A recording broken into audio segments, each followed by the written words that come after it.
में रूट 2 को irrational proof करना है।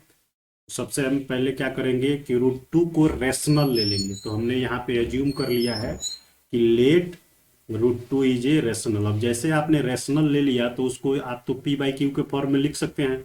तो हमने यहाँ पे क्या किया है, रूट 2 को ए बाई बी के फॉर्म में लिख दिया। लेकिन ए बाई बी के फॉर्म में आपको लिखने से पहले आपको देखना पड़ेगा कि ए और बी जो है वो को प्राइम है। अब को प्राइम कब होते हैं, तो ए और बी कब को प्राइम होंगे, जब दोनों का HCF अगर हम फाइंड आउट करेंगे तो HCF 1 आना चाहिए। 1 के अलावा अगर HCF दूसरा कोई आ रहा है उसका, तो वो को प्राइम नहीं है। अगर वो को प्राइम नहीं है तो उसको हम उसका जो मल्टीपल होगा, फैक्टर होगा, उससे डिवाइड करके और उसको को प्राइम में लाएंगे। जैसे यहाँ पे जो स्टेटमेंट मैंने लिखा है वो ध्यान से पढ़िए। Suppose A and B have a common factor other than 1। अगर ए और बी ऐसा नंबर है जिसका कॉमन फैक्टर 1 के अलावा दूसरा कोई है, then we have to divide the common factor. तो हमें उस कॉमन फैक्टर से उसको डिवाइड करना पड़ेगा एंड एज्यूम दैट, और एज्यूम करना पड़ेगा कि ए एंड बी आर को प्राइम, और ए और बी जो है वो को प्राइम है। ठीक है। अब जैसे यहां से हमने क्लियर कर लिया कि ए और बी जो है वो को प्राइम है, तो यहां से हम इसको सॉल्व करना स्टार्ट कर देंगे। तो सॉल्व करना स्टार्ट करेंगे तो रूट 2 को हम ए बाई बी के फॉर्म में लिख सकते हैं। तो यहां से इसको इस साइड ले लीजिए बी को, तो लिख सकते हैं बी रूट 2 इक्वल टू ए। अब दोनों को स्क्वायर कर दीजिए दोनों साइड। तो यहाँ पे लिखेंगे स्क्वायरिंग बोथ साइड। अब जैसे हमने दोनों तरफ स्क्वायरिंग किया तो ये हो जाएगा बी स्क्वायर, और ये हो जाएगा रूट 2 का रूट हट जाएगा 2 हो जाएगा, और इक्वल टू ए स्क्वायर। इसको अरेंज कर लीजिए तो हम लिख सकते हैं 2b² equal to A square. अब यहाँ से बी स्क्वायर को इधर ही रोकिए, ये को इधर भेज दिए तो ये ए स्क्वायर को जाके 2 डिवाइड कर देगा। तो अब ये बोल रहा है, कब ये यहाँ पे पहले आपने एक थ्योरम पढ़ा होगा, जिस थ्योरम का यहाँ पे मैं लिख देता हूँ नंबर। थ्योरम नंबर जो है 1.3 है। ये क्या बोलता है कि when 2 divides a square then 2 divides a also। ठीक है। अगर 2 ए स्क्वायर को डिवाइड करता है तो 2 ए को भी डिवाइड करेगा।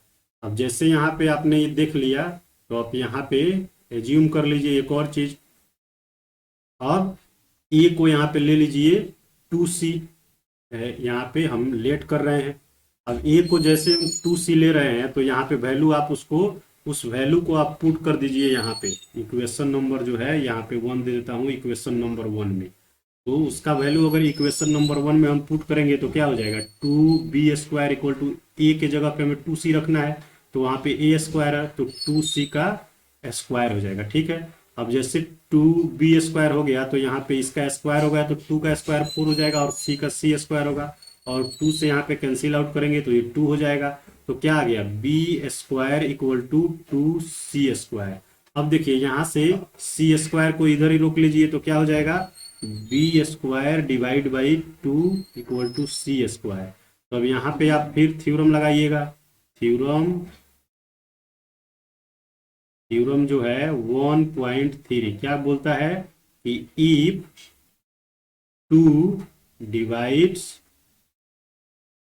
b² then 2 also divide b। अब देखिए यहाँ पे जैसे हमने किया तो 2 को b को 2 डिवाइड कर रहा है, मीन्स क्या है कि 2 b का भी फैक्टर है, और यहाँ पे 2 a को भी डिवाइड कर रहा है। इसका मतलब क्या है कि 2 a का भी फैक्टर है। तो यहाँ पे हम लिख सकते हैं hence 2 is A factor of a and b, therefore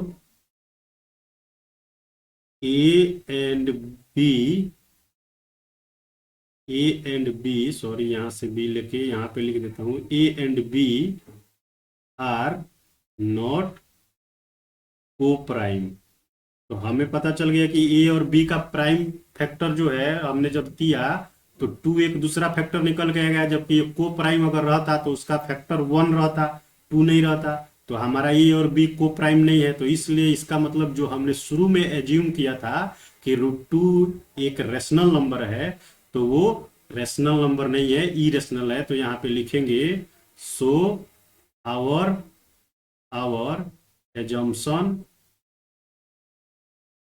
assumption is wrong. Root 2 is a irrational number. यही हमें प्रूव करना था।